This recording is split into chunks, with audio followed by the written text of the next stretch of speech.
On va pas polémiquer. Bonjour d'abord, on va pas polémiquer. Je suis pas obligatoirement complètement d'accord avec ce qui a été exposé dans la forme. Dans le fond, obligatoirement, oui. Dans la forme, pas obligatoirement.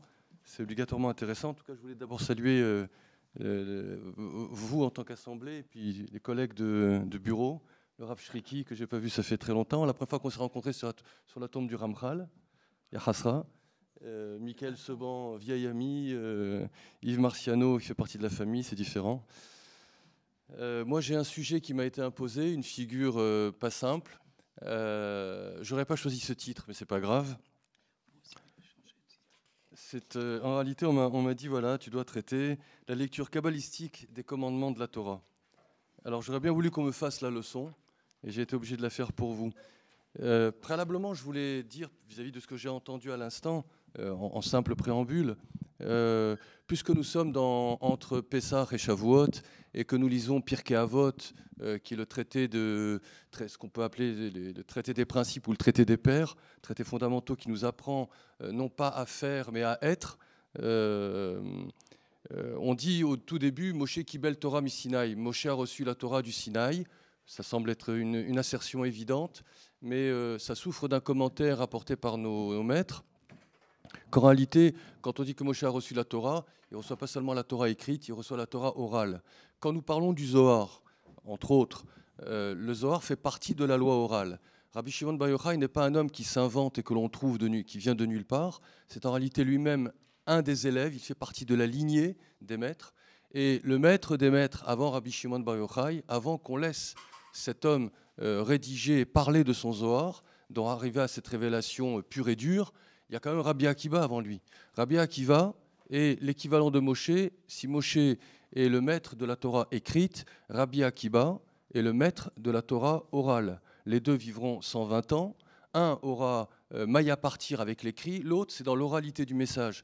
Mais quand on dit que Rabbi Akiva est le maître de la Torah orale, c'est pas seulement ce qu'on entend en termes de Torah orale comme la Gemara, le Talmud, la Mishnah. Non, tout enseignement véhiculé par la parole, dont fait partie le Zohar, Rabbi Akiva en sera quelque part le premier énonciateur. Ce sera le premier à avoir exprimé le message.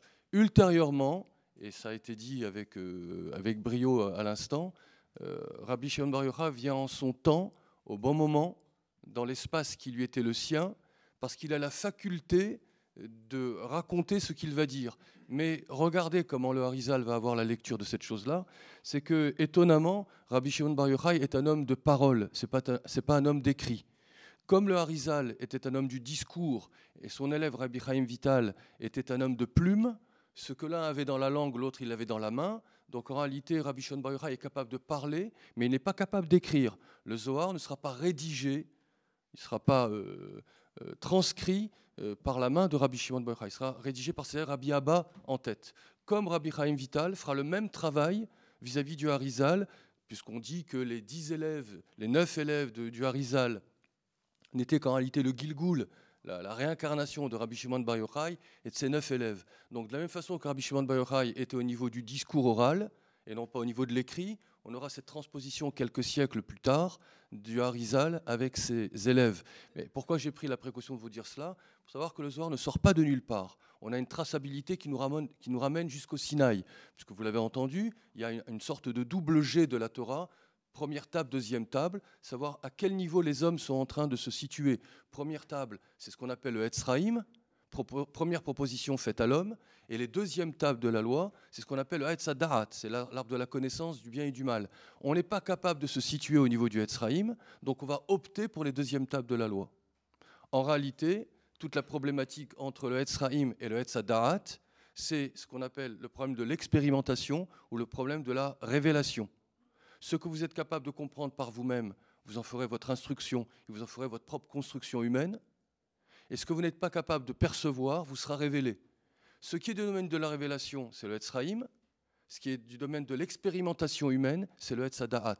Or, on voit que la Torah a posturé l'homme obligatoirement dans un champ opératoire concernant la pratique du Etzadat. C'est pour ça que le Ramchal, Rabbi Moshe Chaim Luzzatto, dans l'une de ses nombreux enseignements ou de ses introductions que l'on peut avoir, dit qu'en réalité, ça sera le meilleur mode d'acquisition. On est fuyant vis-à-vis de ce qui nous est révélé, parce que nous sommes passifs, et l'homme a besoin de faire sa propre expérience. Vous voulez enseigner à un enfant, l'enfant se soustrait à votre enseignement. Il se soustrait à l'éducation. Parce que qu'est-ce que répond un jeune? Il vous dit « laisse-moi faire mon expérience ». Il va y avoir un conflit entre la révélation du maître ou des parents vis-à-vis de la volonté de l'enfant, tout simplement du cerveau de l'être humain, que de vouloir expérimenter. Pourquoi? Parce que le cerveau est beaucoup plus réceptif à l'expérience qu'à la révélation. Donc nous fuyons les premières tables de la loi, on fuit le Etzraïm pour être capable de le rattraper par des modalités un peu plus humaines qui sont beaucoup plus, je dirais, écrivantes sur notre tableau, sur notre cerveau. Et donc, on va choisir l'expérimentation. Donc, c'est la deuxième table de la loi, l'option du Etz Hadara Tov Vara. Et le Ramchal va mettre en exergue cette option en disant que quelque part, ce qui nous semblait être une fatalité, une perte, un échec, échec des deux arbres, échec des deux tables, est une totale réussite, puisqu'en réalité, l'homme ne pourra évoluer qu'en se plaçant au centre de l'histoire et en faisant un choix conscient et une option volontaire que de vouloir se construire. Et cela passera par l'expérience. Et c'est pour ça que le Ramchal utilisera l'idée de Mofet. Ça veut dire on opte pour un mode de démonstration. On veut des modalités explicatives. On veut quelque chose de rationnel. Même si le message est complètement transcendant, on le rendra complètement intelligible et audible par la parole humaine. Voilà comment on en revient donc au Zohar, comme étant, si vous voulez, la partie révélée de ce que je ne pouvais pas percevoir. Et donc, on a cette veine de la loi orale dont le Zohar est une expression, est une suite de l'expression. Alors, pourquoi est-ce que le Zohar serait différent du reste de la loi orale? En réalité, non. Tout est semblable. C'est nous qui diffractons la réalité. C'est nous qui ne pouvons pas voir les choses unifiées. C'est comme ça. Nous sommes binaires. Notre cerveau est bicéphale, donc on est obligé de voir les choses déstructurées. En réalité, le monde, tel qu'il est construit, tel qu'il est raconté par nos sages, tel qu'il nous l'est révélé, étant, si je devais donner une image, une symbolique, sans vouloir vous faire sourire, étant poupée russe. C'est une chose à l'intérieur d'une autre. Le Rabbi Chaim Vital dira, au début du Sharak Damot, dira, il dira, ça ressemble à un oignon. On a ces différentes, non pas écorces, mais on a ces différentes pulpes qui s'enveloppent les unes les autres et qui sont complètement similaires. On a le même dessin pour arriver jusqu'à l'intériorité du système. Donc en réalité, ce qui change entre le centre et la périphérie, c'est le discours. C'est la codification verbale. C'est là où toute l'évolution se fait. Ce qui peut être considéré soit comme un cœur de formule, soit comme une écorce périphérique, c'est le discours que vous allez adapter. Soit vous êtes en périphérie et vous êtes dans une écorce de la loi, soit vous amenez la personne à pénétrer ou interpénétrer les différentes pulpes de cet oignon qui constituent la structure des mondes, et vous allez comprendre pourquoi je vous parle de cela, et donc qui permet de voir qu'en réalité, il y a unicité du système. Il y a l'écorce et le cœur font corps, ils ne font qu'un. Mais pour des modalités de lecture humaine, j'ai besoin d'éplucher. J'ai besoin d'écorcher le système en étant capable de voir par dissection, en étant capable de voir de qu'est-ce qui l'anime, de quoi sont faites les choses. Et il en est ainsi en réalité pour la structure du monde, j'avais envie de dire des mondes, mais comme il en est de même également pour la structure humaine. Et je m'explique. Alors j'en viens maintenant à mon sujet, qui est cette idée de commandement, qui sont d'ailleurs appelés dans le Zohar, on ne les appelle pas des mitzvot, ce n'est pas des ordres, on les appelle, avant de les appeler Pekudim, on les appelle Zine Aïta. Ça veut dire ce sont des conseils, ce sont des outils qui sont des options suggérées à l'homme. L'homme peut se démettre ou l'homme peut s'y soumettre, mais c'est un conseil que donne le Créateur par révélation, quelque chose que l'homme n'aurait pas pu trouver par son expérimentation, comme on l'a dit tout à l'heure. Donc ce que je ne peux pas trouver, ce qui ne peut pas solutionner ma vie, doit m'être obligatoirement révélé. Les mitzvot sont justement ces clés. Mais elles viennent répondre à une problématique, à une lecture que nous avons du monde, qui est en réalité peut-être du domaine d'une forme de réalité. C'est que, comme on dit tout à l'heure, si nous fonctionnons en poupée russe, eh bien, tout procède de cela. La structure des mondes, disent les Chachamim, tout Chachamim confondu, on ne va pas citer un plus que l'autre, mais tous les maîtres de la Kabbalah, de près ou de loin, que ce soit des purs écrivains de textes connus, soit des commentateurs, disent qu'effectivement, il n'existe pas un monde. Il existe des mondes qui s'interpénètrent les uns les autres. Et ça va donner différents niveaux d'émanation. C'est d'un seul tenant, c'est monolithique, mais c'est constitué par strates. Voilà pourquoi les Chachamim parleront de Olam HaAsiya, le monde de l'action, Olam HaYetzira, le monde de la formation ou de la forme, Olam HaBeriya, au-dessus, le monde de la création, Olam HaAtzilut, niveau primordial d'émanation, et puis qui viendrait coiffer en 5e position à la fois le plus englobant, mais à la fois le plus interne, ce qu'on a notifié non plus en termes de verbe, mais par un substantif comme étant appelé Adam Kadmon, justement, comme étant la primauté de l'être tel qu'il a été créé. Et justement, l'homme, tel qu'il est constitué, va être à l'image de ces mondes. Il y a une sorte de translation, il y a une sorte d'imagerie qui va être plaquée sur tous les niveaux de la création, comme on le voit dans la Torah à tous les niveaux. Prenons un simple exemple, pour ne pas compliquer la chose. On peut parler du Mishkan, comme on peut parler du temple. Je parle du tabernacle du désert, où effectivement toutes les composantes ne se résument pas seulement à l'emploi de métaux, de bois, de fibres, de tentures ou autres. En réalité, les Chaim expliquent que toute la structure du Mishkan, c'est la structure de l'homme, et la structure de l'homme, c'est la structure des mondes. Rentrer dans le Mishkan, officier en tant que Cohen, Lévi ou Israël, aller aux places respectives que sont les leurs, vient tout simplement permettre de manœuvrer avec, comme si que vous étiez dans un cockpit d'avion, et puis sont résumées toutes les commandes fondamentales. Et vous allez toucher la voilure, les commandes, la vitesse, la hauteur, la profondeur, tout ce que vous voulez, parce que toutes les commandes sont rassemblées. Le Mishkan, c'est une façon qu'a eu la Torah, le Créateur, de nous donner une sorte on a tiré tous les câblages et on les a amenés dans le Mishkan. Au moment où le Kohen bouge n'importe quoi, ça bouge dans le monde d'en bas, mais ça bouge dans les mondes du dessus. Ça bouge partout. Tout est en action. Le monde tel qu'il a été créé est un monde dynamique. Pourquoi ? Il va falloir le dire. Pourquoi ? Parce qu'en réalité, et ça je fais référence au Ramchal qui le dit avec toujours des mots extrêmement éloquents et pleins de sens, le monde est obligatoirement créé imparfait.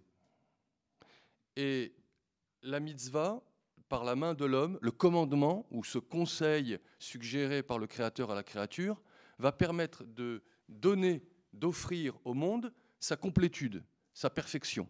Elle ne viendra pas par le Créateur, elle viendra par l'homme. Le monde est initialisé par le Créateur et il est terminé par l'homme. Et en réalité, quand on parle du monde, on parle essentiellement de l'homme, de la créature. Parce que le centre de la création reste l'entité humaine. Et l'homme va s'auto-terminer. Quand je fais des mitzvot, quand j'accomplis des commandements, j'ai les mains à l'intérieur. Et je suis en train de serrer les boulons, de faire les soudures, de continuer tous les câblages. On n'est pas terminé. Le système n'est pas arrivé à son comble. Il nous faut les mitzvot. Il nous faut ce complément. Et c'est un complément qu'on ne pouvait pas trouver seul. Ce n'est pas du domaine de l'expérimentation, c'est du domaine de la révélation. Donc les mitzvot sont fondamentalement relatives au Etz Chaim. C'est pour ça qu'on y est tellement réfractaire, parce que c'est du domaine d'une ingérence divine dans le monde humain. Alors que l'expérimentation, c'est le contraire. C'est la place de l'homme qui veut quelque part chasser, à chaque fois qu'il fait un pas, la présence d'Akadosh Baruch Hu, en disant « mais non, je suis capable de comprendre et de le faire par moi-même ».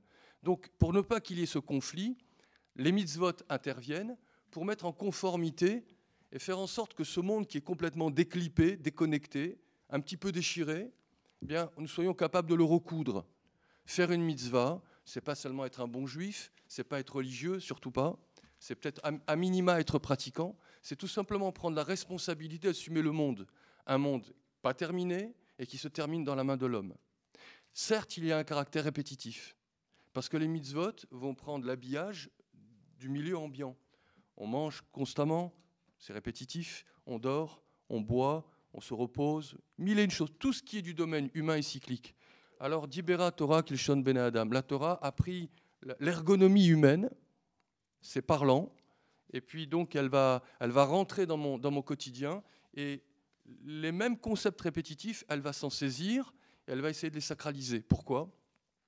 Parce que tout a une signification, il n'y a pas de geste anodin, il n'y a pas de choses qui soient dénuées de sens. Tout a un sens. Tout a un sens. Il n'y a pas de « mais ça, je ne l'ai pas fait exprès » ou « ça, je ne l'ai pas voulu ». Il n'y a pas d'acte raté. Et voilà pourquoi on en arrive à cette idée. Si tout à l'heure, je vous disais que la structure des mondes était en réalité ces mondes qui s'interpénètrent, ils sont en rapport avec l'homme. Pourquoi ? Parce que les Raïm nous disent que l'intériorité de l'homme est constituée de 5 niveaux. Ce qu'on appelle le Nefesh, le Ruach, la Neshama, Chaya et Yechida. Ou Yechida, Chaya et Yechida. Ça veut dire qu'en réalité, la partie la plus éthérée, mais qui est au-delà de la matière, c'est ce qu'on appelle le Nefesh. C'est la quantité de lumière la moins éclairante possible qui arrive à rentrer en contact avec l'enveloppe humaine, avec le scaphandre qui la contiendrait. Bien au-delà de ça, il y a ce qu'on appelle la Neshama, il y a l'âme, dont les Chaham diront qu'il n'y a qu'une partie de l'âme qui rentre. Il n'y a qu'une partie de l'âme qui rentre. Toute l'âme ne peut pas rentrer. Si l'âme rentre entièrement, même l'enveloppe charnelle ne peut pas tenir. Entre la Neshama, niveau numéro 3, et le Nefesh, niveau numéro 1, considérant que le corps, matière, serait numéro 0, il y a un module qui fait lui aussi la jonction, qui s'appelle le Ruach. On pourrait appeler esprit. Donc on a le Nefesh, système primordial de vie, le Ruach, l'animation de l'esprit, la Neshama, l'âme, et puis au-dessus, discussion, est-ce que Chaya et Yechida existent à titre personnel ou existent à titre collectif ? Nous possédons les 2 autres niveaux, le niveau 4 et le niveau 5, individuellement, ou nous le possédons à titre collectif ? Est-ce que c'est un talit personnel ou est-ce que c'est une souka communautaire ? C'est une discussion. Mais toujours est-il que ces 2 niveaux, Chaya et Yechida, existent bien. Et que l'alimentation des 3 niveaux existants qui interpénètrent le corps humain doivent justement cette alimentation au fait qu'il soit secondé par 2 autres niveaux qui sont bien plus hauts. Mais ce qui est intéressant, c'est la relation, et ça c'est le Marho Rabbi Chaim Vital qui nous l'explique bien, qui est faite entre ces niveaux et les mondes, c'est que au Nefesh, premier niveau le plus basique de l'âme, correspond le Olam Asiya, correspond le monde de l'action. Par rapport au Ruach, à l'esprit, correspond le Olam Yetzira. Par rapport à la Neshama, à l'âme, correspond le Olam Beria, celui de la création. Donc on a déjà un niveau d'émanation assez puissant. Et puis au niveau de Chaya, on est déjà dans Hatzilut, et Yechida, système unicitaire, cocon complètement enveloppant, on est dans Adam Kadmon. Ce qui va donner 5 facultés à l'homme. Ces 5 niveaux d'émanation de l'âme vont doter l'homme de certains outils. S'ils sont présents, alors ils vont transparaître dans l'activité humaine. Voilà pourquoi on dira que au Nefesh, partie la plus basse de la lumière humaine, correspond la parole, correspond l'action. Par rapport à l'esprit, par rapport au Ruach, puisque dans la Torah, on dit que lorsque Akadosh Baruch Hu a insufflé à l'homme un esprit, on dit « Vayipar be'apav ». Il a soufflé dans les narines, et le Targum traduit « Ruach memalela ». C'est un esprit qui va doter l'homme de la parole. Donc en réalité, le Ruach va donner à l'homme la faculté de verbaliser. Au-delà du Olam Yetzira qui correspond à ce Ruach et qui dote l'homme de la parole, on a la Neshama qui va donner à l'homme l'intention, ce qu'on appelle la Kavana. Je préférerais traduire par, ou dire le mot Kivun, il nous donne l'axe. L'âme connaît le sens des choses, même s'il est inconscient, elle nous donne l'axe à suivre. Et c'est un Kivun. Ce Kivun permet une concentration, permet une orientation. Donc l'âme, qui est le 3e niveau, permet, au-delà du geste et au-delà de la parole, elle permet de se concentrer vers un point, donc d'être axé. Vient le 4e niveau, qui est au-delà de l'âme, et qui est donc, comme on l'a dit tout à l'heure, en regard du Olam Hatzilut, qui est la Chaya. C'est ce qu'on appelle la pensée. Évident, il fallait bien que la pensée préside à tout cela, à tous ces mécanismes qui viennent en dessous, et au-dessus de la pensée vient la volonté. Mais ça, c'est un mot en araméen qui sera donné par les Chachamim, ce qu'on appelle Reuta Deliba, mot sorti exclusivement du Zohar. Si on devait traduire, c'est la volonté du cœur. Mais on n'est plus dans le cœur tel qu'on le connaît, on est à un autre niveau. Donc on parle ici de la volonté. Si nous sommes capables de mettre en conformité la structure de l'homme avec la structure des mondes, c'est qu'on fait appel à la mitzvah. La mitzvah, il n'y a pas une mitzvah qui ne contienne pas les 5 niveaux d'émanation dont nous avons parlé, depuis l'action jusqu'à la volonté. Chaque mitzvah est pétrie de ces 5 niveaux. Pourquoi ? Parce qu'elle doit interférer, elle doit intervenir, lorsque l'homme est capable de la vivre, en touchant ces 5 niveaux. Donc il n'existe pas un module qui ne soit pas complexe. Il n'existe pas une action du domaine du commandement qui ne soit pas régie par la parole, par l'action, par la parole, par l'intention, par la pensée et par la volonté. Chaque mitzvah va interpeller ces 5 niveaux. Or, nous sommes dans un monde qui a besoin d'être fini, qui a besoin d'être réparé. Et pour ce faire, les mitzvot que l'on ne pouvait pas trouver et qu'on ne pouvait pas inventer nous sont donc divulguées, elles nous sont révélées, et elles viennent quelque part répondre à la problématique même de la création.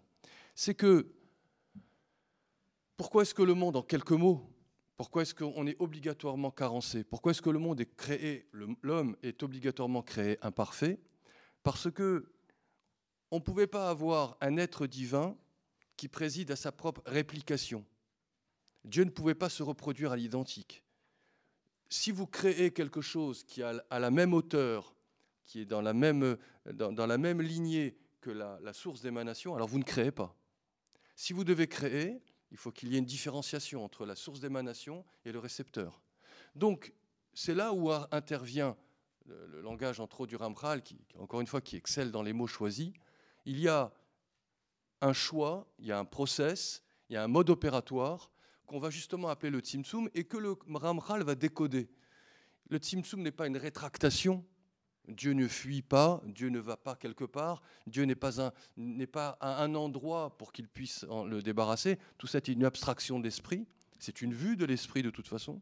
En réalité, le concept du Tzimtzum exprimé par le Ramchal, expliqué par le Ramchal, c'est dimensionner la création, non pas par rapport à ce que le créateur est capable de faire, mais par rapport à ce que la créature est capable de recevoir. Donc on va posturer toute la création par rapport à l'objet final du créé, l'homme.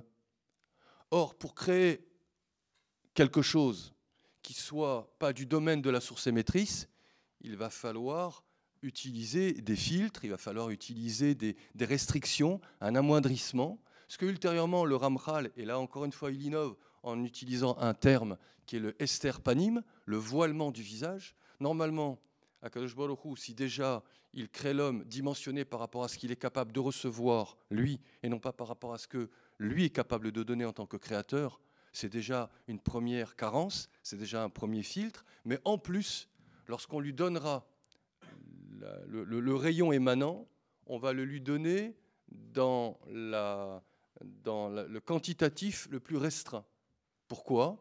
Parce que ça permettra de créer un contexte où l'homme pourra justement exister et justifier de sa création. Parce que dans ces 2 modes de restriction, appelé le Tzimtzum ou appelé le process opératoire dans la bouche du Ramchal, et le fait de restreindre la lumière au maximum au moment où on la divulgue à l'homme, ou en réalité où on le crée, eh bien, va mettre l'homme dans un contexte où tout n'est pas obligatoirement bon. Et on va arriver justement à une possibilité de l'existence du mal. Donc la restriction de lumière, les modalités créatrices de l'homme induisent obligatoirement la présence du mal. Ce sont autant de zones de perturbation qui vont justement être une problématique à laquelle l'homme doit répondre. Viennent à la rescousse les mitzvot, qui sont les modalités de réponse à ces différentes turbulences. Comment être capable de recoudre un monde, lui qui est dissocié, de le remembrer, de le restructurer, de le doter d'une unité, alors que l'homme lui-même est carencé, que le monde est imparfait. Mais voilà que l'outil est révélé et que l'outil va mettre en conformité eh bien, les différents niveaux d'émanation comme la différente structure de l'homme. Parce que la mitzvah contient effectivement tous les niveaux d'émanation. La mitzvah est à l'image de l'homme comme du monde. D'ailleurs, il y a dans la mitzvah une partie révélée, préhensible, et une partie incompréhensible. Une partie que je peux prendre et une partie que je ne peux pas prendre. La partie que je peux prendre, c'est celle qui est du domaine de l'action, du verbe, et au mieux, de l'intention. Donc on est dans Nefesh, Ruach et Neshama. On est dans l'action, le verbe et l'intention. Par contre, ce qui est du domaine de la Mahashava, c'est-à-dire la pensée finale, le but ultime du geste, comme la volonté du Créateur exprimée à l'intérieur de cet outil, ça je ne l'ai pas. C'est pour ça que d'ailleurs le Zohar dira que le mot mitzvah n'est qu'une façon de crypter le nom de Dieu. Dans le mot mitzvah, même tzadé, vav, he, le vav et le he sont à l'identique de la fin du nom de Hakadosh Baruch Hu, Yud-Ke, vav he. Le vav he de la mitzvah, c'est le vav he révélé du nom de Dieu. Maintenant, le même et le tzadé sont la transmutation des lettres par un système on va dire, d'un alphabet que vous pourrez visualiser devant vous du Aleph au Tav, avec une grande menorah à 22 branches. Au Aleph correspond le Tav, au Bet le Shin, et ainsi de suite. Donc vous allez vous apercevoir qu'au Yud du nom de Dieu correspond le même, et qu'au He correspond le Tzadé. Donc quand vous faites la permutation des lettres, vous apercevez qu'en réalité, il y a un module du nom d'Akadosh Baruch Hu qui n'est pas perceptible.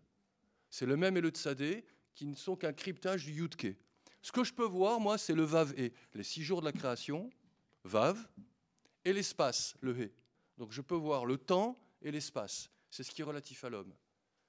Et dans les mitzvot, il y a ce concept complet, il y a ce que je disais tout à l'heure, il y a cette ergonomie humaine. Mais ce n'est pas parce que la mitzvah est perceptible, compréhensible, voire même rationnelle, c'est pas pour autant que je vais la définir. Je ne vais pas la finir par ma compréhension bornée. Donc en réalité, il y a quelque chose qui va au-delà dans la mitzvah et qui est du domaine de la Chaya et Yechida, du domaine de Hatzilut et du domaine de Adam Kadmon. Donc en réalité, les mitzvot sont à l'image de la structure des mondes, qui sont elles-mêmes ce qui a été translaté, une sorte d'homothétie qui est ramenée sur l'homme et qui crée l'homme avec exactement la même structure.